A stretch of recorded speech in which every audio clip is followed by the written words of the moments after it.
ମୋ କବିତାର ଶୀର୍ଷକ ମୋ ଦେଶର ସୁନା ଝିଅ। ଭାରତ ମାତାର ସନ୍ତାନ ଆମେରେ, ଗୋଟିଏ ଆମର ଧର୍ମ, ଗୋଟିଏ ରକତ ଧମନୀରେ ବହେ, କରିବୁ ତା ଲାଗି କରମ, କରିବୁ ତା ଲାଗି କରମ, କରିବୁ ତା ଲାଗି କରମ। ଆମେ ସବୁଠୁ ଭାଇ ଓ ଭଉଣୀ, ଏଇ ଆମ ପରିଚୟ। ସୀମାନ୍ତେ ଜଗିଛୁ ପାଣିରେ ବାୟୁରେ, ହେବ ନାହିଁ କିଛି କ୍ଷୟ, ହେବ ନାହିଁ କିଛି କ୍ଷୟ, ହେବ ନାହିଁ କିଛି କ୍ଷୟ। ସବୁ ଝିଅ ଆମ ମାଟିର ସମ୍ପଦ, ମାର ବିଭବ ଜାଣ, ତାଙ୍କରି ସୁରକ୍ଷା ରାକ୍ଷୀର ମର୍ଯ୍ୟାଦା, ରଖିବ ତାଙ୍କରି ମାନ, ରଖିବ ତାଙ୍କରି ମାନ, ରଖିବ ତାଙ୍କରି ମାନ। ଝିଅ ବୋହୂ ଯଦି ସୁରକ୍ଷିତ ରହେ, ଅଧା ଚିନ୍ତା ଗଲା ଜାଣ, ମାର ସନ୍ତାନ ମା ସ୍ୱାଭିମାନ, ଦେଶର ଅମୂଲ୍ୟ ରତ୍ନ, ଦେଶର ଅମୂଲ୍ୟ ରତ୍ନ, ଦେଶର ଅମୂଲ୍ୟ ରତ୍ନ। ଝିଅମାନେ ମୋର କଥା ଟିକେ ମାନ, ନିଜେ ନିଜ ପାଇଁ ଜାଗ, ଆମ ପରମ୍ପରା ଆମରି ସଂସ୍କୃତି, ସଂସ୍କାରକୁ ଟିକେ ଜଗ, ସଂସ୍କାରକୁ ଟିକେ ଜଗ, ସଂସ୍କାରକୁ ଟିକେ ଜଗ। ପୋଷାକ ପିନ୍ଧିଲେ ସୁନ୍ଦର ଦିଶଇ, ଲଜ୍ଜା ନିବାରଣ ପାଇଁ, ଶାଳୀନତା ମଧ୍ୟେ ବାନ୍ଧି ହୋଇ ଆମେ, ପୋଷାକ ପିନ୍ଧିବା ଯାଇ, ପୋଷାକ ପିନ୍ଧିବା ଯାଇ, ପୋଷାକ ପିନ୍ଧିବା ଯାଇ। ପଦାରେ ବୁଲିବା ବିନା କାରଣରେ ନୁହଁଇ ଉଚିତ କଥା, ଭୋଜି ଭାତେ ମାତି ରାତିରେ ଫେରିବା, ଦେଖିଲେ ନୁହଁଇ ମଥା, ଦେଖିଲେ ନୁହଁଇ ମଥା, ଦେଖିଲେ ନୁହଁଇ ମଥା। ଝିଅ ବୋହୂ ପରା ଆମର ବିଭବ, ଯତ୍ନରେ ରଖିବା ତାଙ୍କୁ, ହିଂସ୍ର ନରଭକ୍ଷୀ ଜଗି ରହିଛନ୍ତି, ଗୋଟା ପଣେ ଗିଳିବାକୁ, ଗୋଟା ପଣେ ଗିଳିବାକୁ, ଗୋଟା ପଣେ ଗିଳିବାକୁ। ପାରି ହେଉନାହିଁ ମାରି ହେଉନାହିଁ, କିଛି ତ ରାବଣ ରହିବେ, ସଜାଅ ନିଜକୁ ଝାନ୍ସୀ ଲକ୍ଷ୍ମୀବାଇ, କଟା ମୁଣ୍ଡେ ଗଡ଼ୁଥିବେ, କଟା ମୁଣ୍ଡେ ଗଡ଼ୁଥିବେ, କଟା ମୁଣ୍ଡେ ଗଡ଼ୁଥିବେ।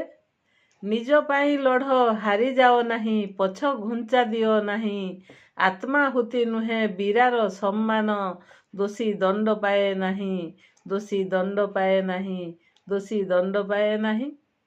ବାପା ମାଙ୍କର ବିନା ଜ୍ଞାତସାରେ, ବାପା ମାଙ୍କର ବିନା ଜ୍ଞାତସାରେ, ଝିଅ ପୁଅ ସାଥେ ବୁଲିବା, ନରମାଂସ ଲୋଭୀ ଜିହ୍ୱା ବିସ୍ତାରିଛି, ବିପଦକୁ କିଆଁ ବରିବା, ବିପଦକୁ କିଆଁ ବରିବା, ବିପଦକୁ କିଆଁ ବରିବା।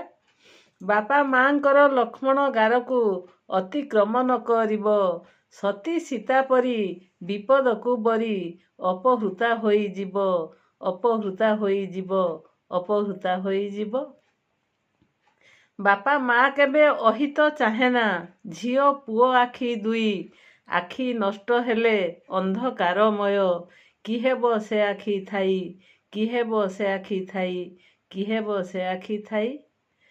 ସଜାଗ ହୁଅରେ ମୋର ସୁନା ଝିଅ, ନିଜକୁ ନିଜେ ସମ୍ଭାଳ, ଯଶ କୀର୍ତ୍ତିମାନ ସମ୍ମାନ ବଜାଇ, ଟେକ ରଖ କାଳ କାଳ, ଟେକ ରଖ କାଳ କାଳ, ଟେକ ରଖ କାଳ କାଳ। ଧନ୍ୟବାଦ।